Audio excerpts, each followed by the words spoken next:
Hey everyone, welcome to the Personal Budgeting Podcast. I'm John and I'm here with my co-host Anitha. Today we're talking about something that honestly trips up a lot of people, budgeting basics. Hey everyone. Yeah, and you know what, John? I'm super excited about this episode because we keep getting questions from listeners who are like, I tried budgeting once, it totally didn't work, or I have no idea where to even start. Right, exactly. And that's because I think most people have this weird idea that budgeting is just, writing down some numbers on a piece of paper and then magically your money problems are solved.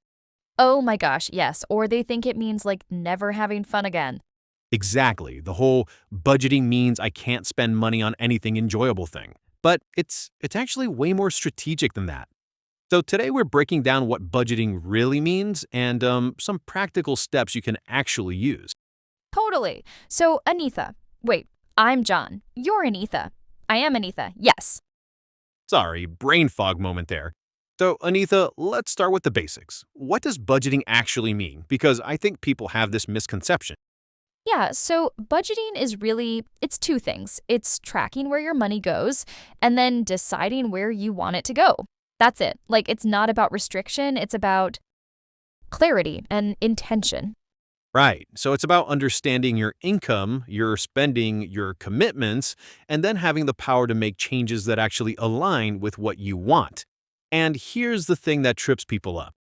Oh, irregular costs. Yes, irregular costs. This is probably the number one reason budgets fail. People budget for their monthly stuff, rent, groceries, utilities, but then they completely ignore things like annual insurance payment. Car repairs, and your car will need repairs. It absolutely will. Holidays, birthdays, those random subscription renewals that somehow always catch you off guard. And then December rolls around and suddenly it's like, where did all my money go? Exactly. So let's talk about how to actually do this right. Step one, and John, this is where people usually mess up. Gather real spending data.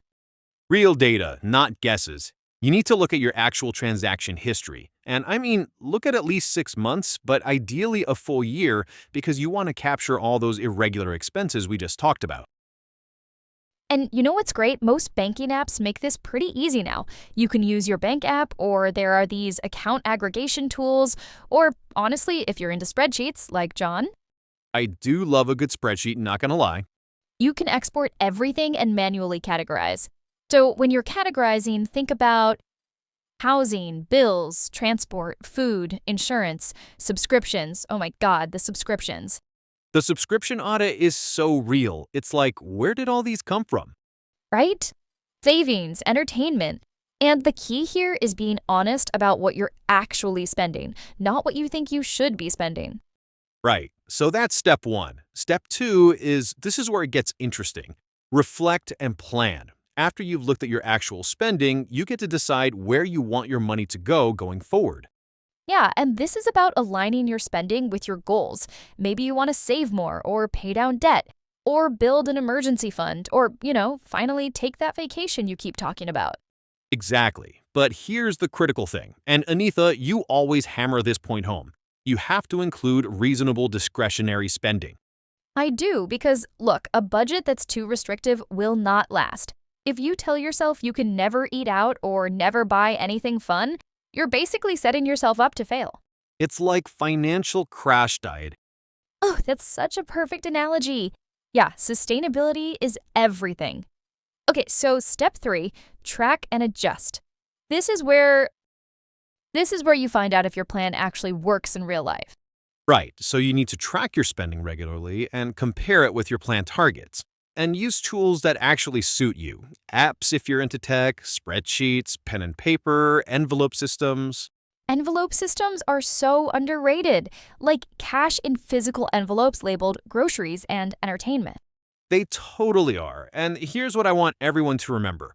Budgets rarely work perfectly at first, like almost never. You're going to need to adjust and refine as you go. That's so important. Don't get discouraged if your first budget is a disaster. It's like learning to ride a bike. You don't expect to be perfect on day one. Exactly. Now, once you have a decent budget working, here's where it gets really powerful: using your budget to make financial decisions. Ooh, yeah, this is where budgeting becomes like a superpower.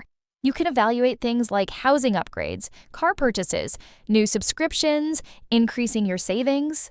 Right, you can compare scenarios side by side and actually understand the real financial impact. Like, should I get that nicer apartment? Well, let me plug those numbers into my budget and see what happens to my savings goal. Exactly. Should I lease this car versus buying used? The budget tells you the real story, not just the monthly payment. Okay, let's talk about some practical tips. John, tell them about that money saving expert approach. Oh, yeah, this is really smart. So, you use a structured planner to calculate your true annual income and outgoings. And here's a pro tip: round your costs up slightly to build in a buffer. Ooh, I love that. Like if your groceries are usually around 400, budget 420. Exactly. And plan your savings first where possible. Pay yourself first. But if your spending exceeds your income, here's the process. First, find pain free saving. What do you mean by pain free? Great question. So, this is like switching to a cheaper cell phone provider, canceling subscriptions you forgot you had, finding a better insurance rate, switching to a bank with no fees. Stuff that doesn't impact your lifestyle but saves you money. Ah, the low hanging fruit approach. Exactly. Then you rebudget with those expected savings, and only if you still need to make cuts do you look at the bigger lifestyle adjustments. Start with the easy win. That's such a smart approach. Okay, speaking of methods, I want to talk about piggy banking. This is one of my favorite techniques. Oh, yes, this is brilliant. So, the idea is you divide your money into separate pots: bills, savings, fun money, emergency fund. Right, so only your actual spendable money stays in your main account. It makes accidental overspending way harder because you literally can't spend money that's not there. Exactly. It's like automated willpower. You can't accidentally dip into your emergency fund for a spontaneous shopping trip if it's in a completely separate account. I love that. Automated willpower. And you can totally do this with physical cash too, like actual envelopes labeled for different things. Totally, or even just multiple savings accounts with your bank. Most banks let you set up different accounts and name them, so you can have car repairs and vacation fund and emergency all separate. Yeah, exactly. Okay, we're getting towards the end here, so let's wrap up with key takeaways. John, what's your number one? Use evidence-based budgeting, not guesswork. Like, base everything on real data, your actual spending history, not what you think you spend or what you wish you spent. What about you? Include irregular costs and savings goals. Don't just budget for your monthly stuff. Plan for those annual expenses, car repairs, holidays, all of it. Also, track consistently and be willing to adjust. Yes, and use tools that actually fit your habits. There's no point downloading some fancy budgeting app if you're never going to open it. Find what works for you and stick with it.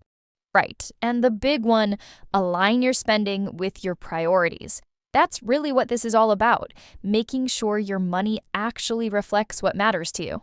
Absolutely. Look, budgeting is a lifelong skill. It provides clarity, control, and confidence in your financial decisions. And the more you practice it, the easier it gets. You don't have to be perfect right away. Perfect. Thanks for listening, everyone. If this episode was helpful, please share it with someone who might need to hear it. And you can find all our resources and links to the tools we mentioned in the description below the video. We'll see you next week with another episode. Until then, happy budgeting. Bye, everyone.